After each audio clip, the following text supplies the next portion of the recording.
1969 and 1972, Apollo astronauts placed seismometers at their landing sites around the moon. The Apollo 12, 14, 15, and 16 instruments faithfully radioed data back to Earth until they were switched off in 1977. Between 1972 and 1977, the Apollo seismic network saw 28 moonquakes. A few registered up to 5.5 on the Richter scale. A magnitude 5 quake on Earth is energetic enough to move heavy furniture and crack plaster. Furthermore, shallow moonquakes lasted a remarkably long time. Once they reached resonance, all continued for more than 10 minutes. Neil Armstrong was quoted as saying, "The moon was ringing like a bell." What causes the shallow moonquakes, and where do they occur? No one knows for sure. The Apollo seismometers were all in one relatively small region on the front side of the moon, so NASA was unable to pinpoint the exact locations of the quakes. It has been established beyond all reasonable doubt that the moon is not what it appears to be.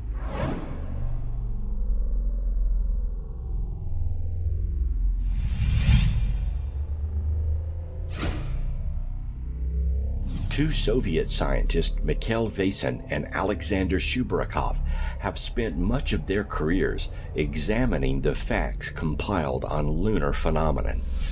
Their conclusion is that the moon is artificial, possibly a hollowed-out planetoid, and that it was steered from some distant region of the galaxy into a circular orbit around our planet. And hence the extraordinary mystery of the rock and moon dust age variations. They claim that intellectual life has existed in the moon for eons.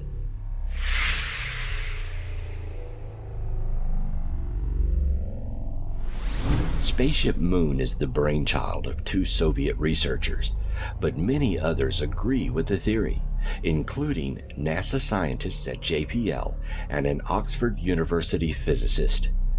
The capture theory has now returned, but with a significant adjustment, and that is that the moon was steered into orbit by some intelligence.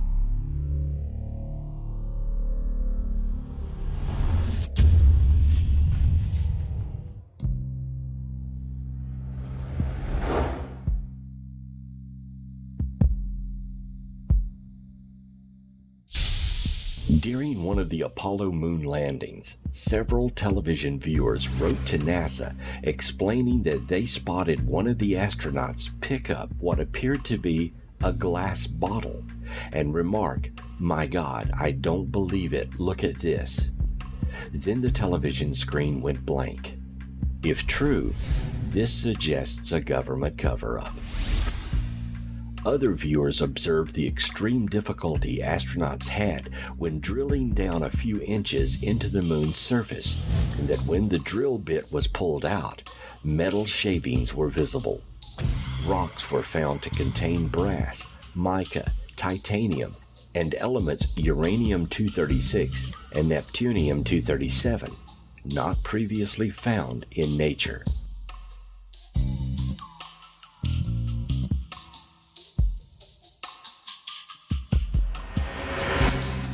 Astronomers have reported the sighting of a 12-mile-long bridge-like structure over the Sea of Crisis.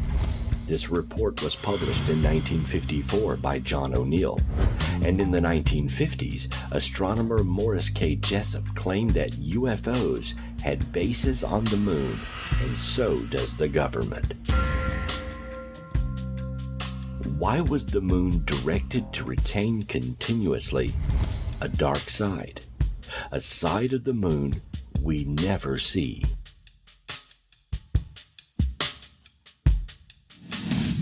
The two sides of the moon have evolved differently since their formation. with the far side forming at cooler temperatures and remaining stiffer, while the Earth side has been modified at high temperatures and for longer.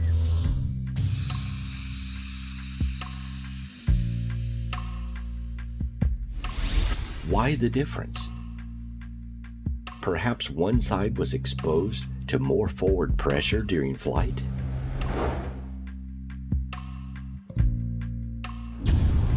The moon is tidally locked to Earth, meaning only one hemisphere faces us. We know that side well, with its dark regions called maria, or seas of cooled magma. Oddly, however, these maria are virtually absent from the backside of the moon, as has been revealed to us by probes and even seen in person by Apollo 8 astronauts. The proverbial dark side of the moon also is much more pockmarked by craters.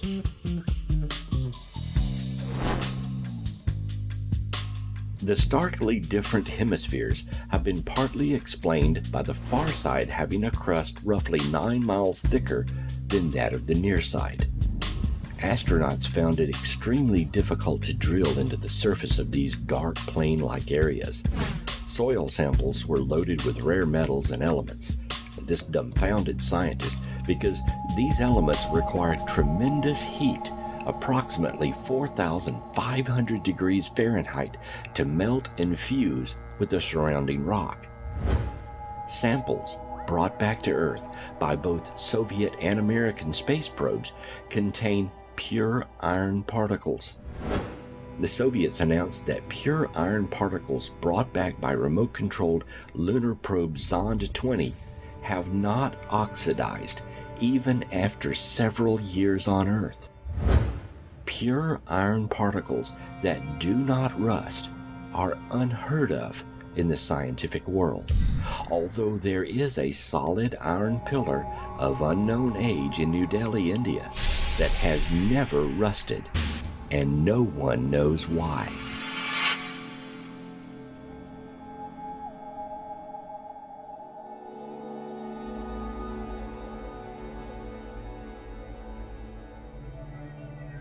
Lunar explorations have revealed that much of the moon's surface is covered with a glassy glaze, which indicates that the moon's surface has been scorched by an unknown source of intense heat.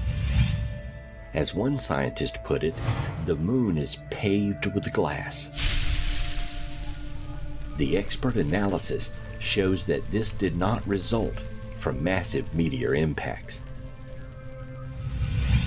Could the presence of a glassy surface indicate the moon traveled at such high speeds, not unlike a spacecraft near light speed, that the surface friction resulted in the moon's high level of radiation and glass-like surface? The upper 8 miles of the moon's crust are surprisingly radioactive. When Apollo 15 astronauts used their thermal equipment, they got unusually high readings, which indicated that the heat flow near the Apennine Mountains was extremely hot. In fact, one lunar expert confessed, "When we saw that, we said, 'My God, this place is about to melt. The core must be very hot.' But that is the puzzle.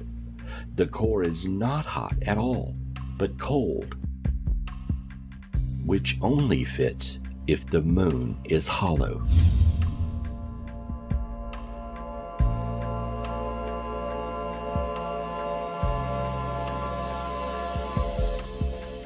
The amount of radioactive material on the surface is not only embarrassingly high, but difficult to account for. Where did all this hot radioactive material come from? And if it came from the interior of the moon, how did it get to the surface?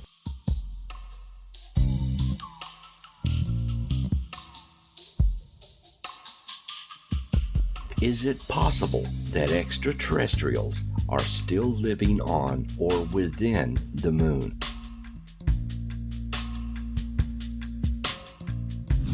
Since the Apollo 11 moon mission, rumors have floated around NASA of an incident that was censored by the government.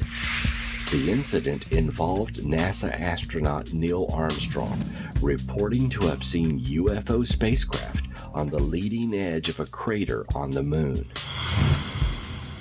There is a documented but unconfirmed report that when Buzz Aldrin opened the door after landing on the moon, he immediately saw a transparent ethereal being staring at him from outside.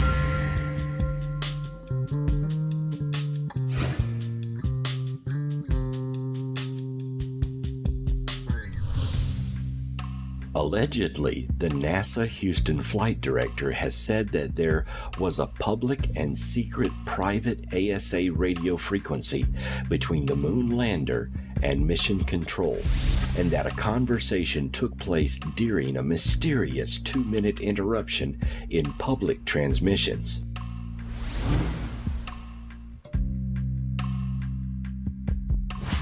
To prove it is true, hundreds of independent civilian radio operators with powerful VHF equipment separately reported hearing the AMA spaceship report from the Apollo moonwalkers. Soviet radio operators also picked up and published it in Moscow. Another mysterious radio message from the moon was broadcast on French public television only one time before it was censored after it leaked out. That transmission appeared to be a mysterious, clearly spoken alien language.